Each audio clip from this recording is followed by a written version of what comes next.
What's up, party people in the place to be? It's Greasy Games Season 2, back at you with another episode.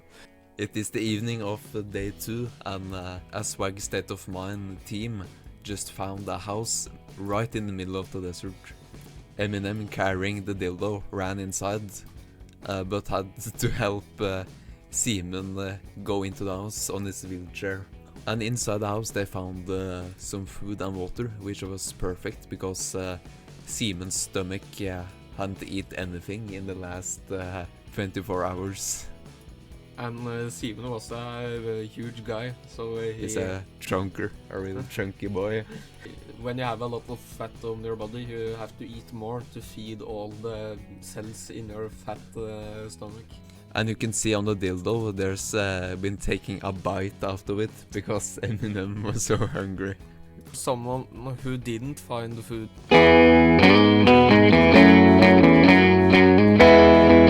And Prince, the dog. So Jacksepticeye was fucking hungry. The dog was also hungry, but he kept it going still. Jacksepticeye had these hungry eyes and his tongue licking his mouth when he just thought of all the meat on Prince's body. Prince wasn't a big dog, but it was guaranteed to be some beef out of it. Jacksepticeye was sitting down on a rock and Prince walked towards him. Prince had spent the last 2 days together with the Jacksepticeye, or impersonator, and he had made a bond with the guy. Prince looked up at the Jacksepticeye with huge puppy eyes, begging for something to eat. But the Jacksepticeye didn't have anything to eat, and he picked up the dog and fucking strangled the piece of shit till it died. A horrible death. And Jacksepticeye hadn't been more happy in the days he had been in the competition. So he found a sharp rock and sliced the dog's stomach open. He knew how to do it with a fish, but it was pretty much the same thing with a dog. You just take out all the fucking guts and intestines, and you're left with the good fucking meat. He ate the meat raw. It was getting late and no cap handicapped walked and crawled through the desert. Tommy Edison, he was blind, so he held on to Thomas Edison, who could see, but they had lost their sense of direction. Tim was crawling after them, carrying his dead Siamese brother around. Tim wasn't a part of the competition, but he didn't know what else to do, to just follow them. Another problem that Tim had with Sam hanging on to him was that Sam actually died erect, so the blood stayed in his penis while he died. It was kind of poking against Tim's leg, which was very irritating while he tried to crawl. After they had been crawling for a few hours, they saw this big oasis right here. Or Thomas Edison saw it, and Tim, but Tommy Edison didn't. But what I also saw was a godmaker and his gang standing right here. They saw that these people were 5 contestants and a camel, so they thought they had no chance against them. Thomas Edison had to say to Tommy Edison what was going on and that they had to run. They started to run, then Gandhi yelled, "Calm down, strangers, I'm not here to hurt you." Thomas Edison didn't hear this, of course, since he's deaf, so Tim had to nudge on his shoulder to inform him that Gandhi was no threat. Tommy Edison also heard this, so he went here to the others, and he didn't know exactly where the other was, but he knew when he stepped on the cum stain. So now we had this big team right here with 8 contestants. After returning to the house and sleeping for a whole night, PewDiePie woke up and ate breakfast and then fucked the pocket pussy. And he was ready to start a new day. So he went outside to find some loot. And PewDiePie went into the very same house that Leo Dooley and the baby Charlie was taking shelter in. And when Leo Dooley heard somebody say the N-word, he took the child with him and hid under a bed inside the house. Unfortunately for PewDiePie, Leo Dooley and the baby had looted everything of value, in the house, so he didn't find anything. But then the baby Charlie started to cry. PewDiePie was in the other side of the house, but he could still hear a low sound of a baby crying.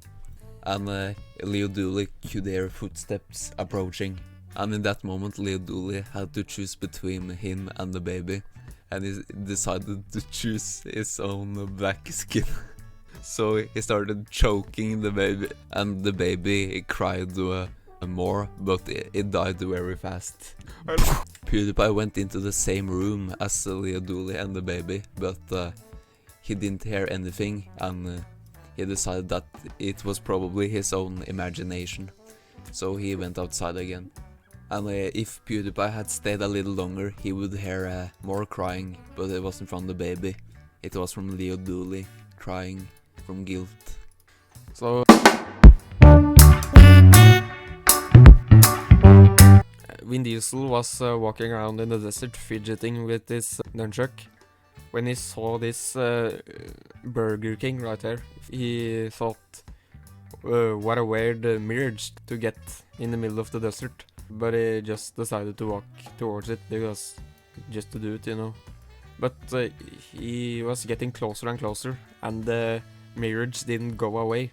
It stayed there, and when he came to the wall of the Burger King, he tried to touch it, and it was actually solid. So the Burger King was actually real. So he went inside and ordered a Big Mac. After eating the dog, Jacksepticeye still felt very hungry. The meat on the dog didn't fill him all up, so he died from hunger. Okay, but by the way, it's 12 o'clock, and you know what that means? That means an event. And day 3's event was a loot drop. And guess where it dropped?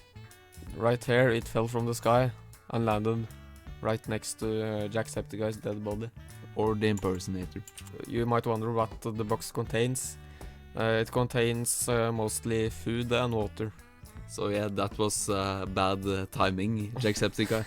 Meanwhile, Goofy and the bug had reached 10,000 feet in altitude, and Goofy was in ecstasy because he had always dreamed of being a pilot. And the bug jerked off. From here, Goofy could see down on the other contestants, and he felt like a king.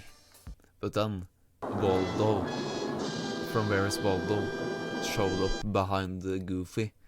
And wow, I'm in shock. We haven't seen Waldo since the start, but he was just hiding in the plane all along. And then Goofy turned around and said, "Oh gosh." And then Where's Waldo said, "Give me the fucking wheel, motherfucker." And then Goofy said, "Oh gosh." And then he jumped out and sat next to the bug in the pilot seat.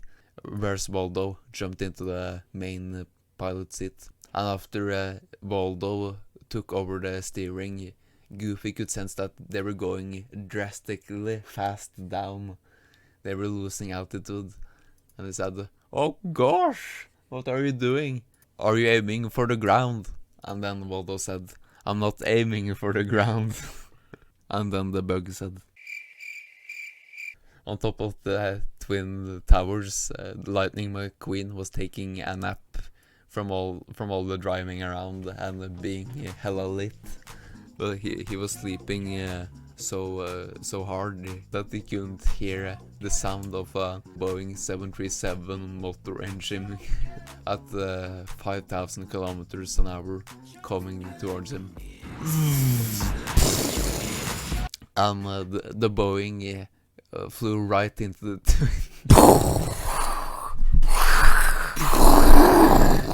The first death was Lightning McQueen, since he died first from the impact of the plane.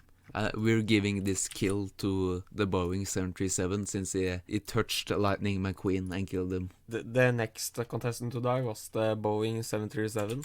The 20th person to die was Waldo. And the 21st guy to die was Goofy. Luckily, the bug survived the plane crash. This episode ended with a bang, am I right? Yes. It's not that often you see terrorist attacks in the Greasy Games. Occasionally it happens. Alright, guys, I hope you enjoyed the third episode of Greasy Games Season 2, and I hope you are excited and will continue to watch. So have an excellent rest of your day, in the famous words of Agalmeter. And don't kill yourself, also in the famous words of Agalmeter. Yeah, and if you need any help, there will be a link down in the description for suicide prevention.